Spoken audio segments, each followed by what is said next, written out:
কেমন মা?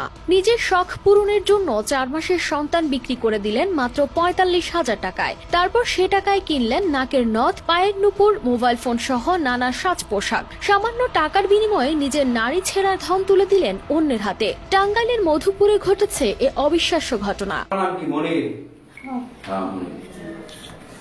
বলা হয় সন্তানের সবচেয়ে নিরাপদ আশ্রয় মায়ের কোল। তবে এই ঘটনায় প্রশ্ন উঠছে, তবে কি মায়ের কাছে সন্তানও নিরাপদ নয়? টাকার লোভ, সম্পর্কের ভাঙ্গন নাকি মানসিক বিভ্রান্তি? ঠিক কি কারণে এমন ভয়ঙ্কর সিদ্ধান্ত নিলেন এই মা? টানা সপ্তমবারের মতো বেস্ট টিস্যু পেপার ব্র্যান্ড হিসেবে স্বীকৃতি পেয়েছে বসুন্ধরা টিস্যু।